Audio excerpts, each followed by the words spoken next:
Meron siyang financial capacity at hindi niya nahangarin pang mangurakot. Nakakatakot po mag-alal ng pangalawang Pangulo kapag kurakot din.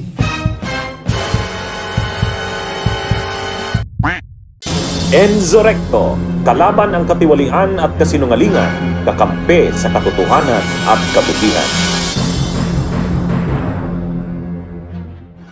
Mga kabunyog, lumalabas itong may isang grupo na nag-launch nitong grupong ito na tinawag nilang Sara Chavit sa 2028. Ako, kung Sara Chavit yan, di Sabit. Sabit sa 2028. Mga kabunyog, mukhang sabit nga yan sa 2028. Bakit sabit? Ay pareho silang may sabit eh. Si Sara Duterte ang daming sabit. O yung mga grounds sa kanyang impeachment, matitindi yun. Yung sa Anti-Money Laundering Council, yung sa SALN niya, unexplained wealth, yung pagbabanta niya sa buhay sa ng Pangulo, ng First Lady. Ano yan? Matindi tong mga sabit na ito ni Sara Duterte. Si Chavit, marami ring sabit. Ilang kaso na ba ang naisampa sa kanya sa ombudsman? Doon sa overpriced na lupa na binili ng munisipyo kung saan mayor siya. Tapos kinasuhan din siya doon sa tungkol doon sa pundo ng mga tobacco farmers ng Ilocos Sur.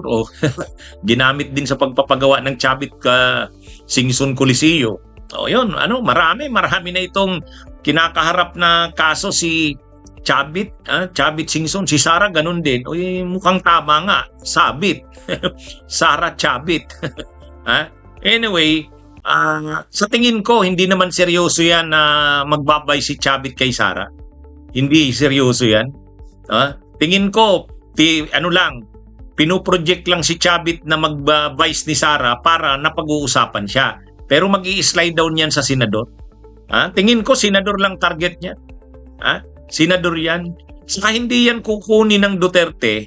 Hindi, ang maganda doon sa ang sinabi nung mga leaders ng grupo na yan, kasi nag-press con sila eh. Nag-press con, nilunch nila.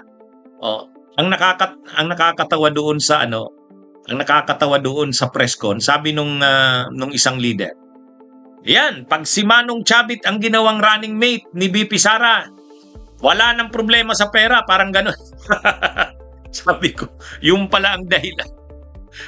Yung pala ang dahilan, Siyempre si Chavit, hindi lang politiko, negosyante, maraming negosyo yan. Bilyonaryo yan. Siguro, iniisip ng mga DDS, pero yung nagpakilalang mga leaders ng Sara Chavit na ito, daw sila, mga dating Marcos loyalist. Pero ngayon daw, na sila, Sara Chavit. Pero ganun nga, ang paliwanag nila, kasi pag naging running mate daw ni Sara si Chavit, wala nang problema sa pera. So pera-pera lang palang usapan dyan.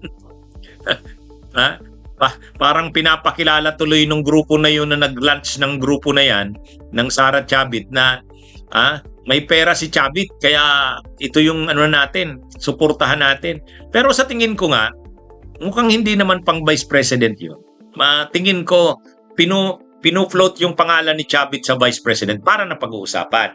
Pero sa bandang huli, mag-i-slide down yan sa senador. Kaya lang kahit kasi senador, wala na rin si Chavit eh. Wala na. Ay di ba nung nag-file siya ng candidacy nitong 2025 elections, nung nakita niyang hindi naman nagpipik siya eh. Wala naman, hindi siya nagpipik. Inalis, nag-withdraw na, di ba? Si Chavit. Wala na.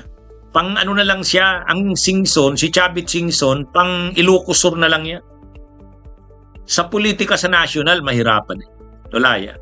Kahit senador, mahirapan na si Chavit. Sinubok niya na yan noong 2025 eh. Nung hindi nagpipik, wala. Nag-withdraw na lang kaysa magastusan pa ng grabe at mapagod pa. Ngayon, mukhang actually, nung una, pinufloat yan, senador. Tapos bigla na ngayon, vice president na. Tingin ko, hindi naman vice president yan. Kasi kung hahanap si Sara ng pang-vice niya, tama, galing Luzon.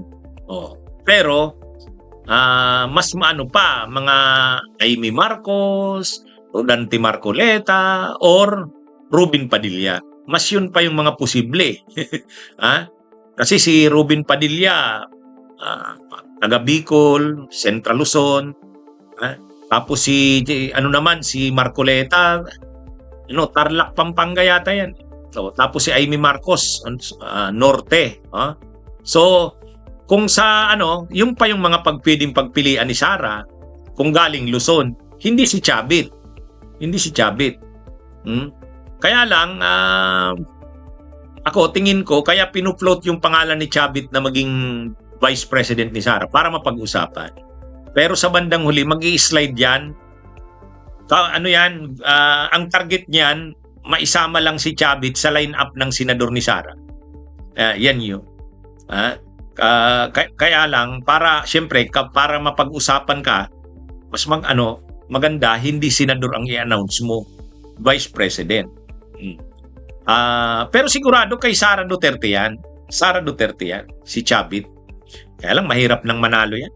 Hindi yan. Maraming mahirap ang laban sa senador. Saka kung si Chavit lang, kumandidato na yan noon na senador, talo rin di ba? Noong 2007, kung hindi ako nagkakamali, kandidato yan sa lineup ni Gloria. Talo yan. Kasamahan noon nila Mike Defensor. Yun yata yung panahon na tumakbo si Mike Defensor, tumakbo si Recto, tumakbo si Pichay, saka si Tito Soto noon, si Tessie Aquino Oreta, yan, tumakbo yan sa lineup ni Gloria Arroyo, pero talo. Kaya mahirapan na yan si Chavit. Kaya lang, syempre nga, yung mga nag-press ko na yun, kasi nag-press ko nung isang araw, nag-launching. Ang purpose nga noon, para iangat yung pangalan niya na pang-vice. Pero sa bandang huli, lang yan. Magsisenador lang yan. Kaya lang kahit nga sa senador, wala naman yan. Anyway, laos naman na ang Chavit. pang Ilocosur na yan. Pang Ilocosur. Noon pa yan, nag-aambisyon tumakbo sa national. Di rin. Bunyog, halikan na kasama ka. Bunyog, kapag buklod ay may pag-asa. Luzon, Visayas, Mindanao, isa ang pananaw. Sa bagong Pilipinas ang bunyog isisigaw. Bunyog.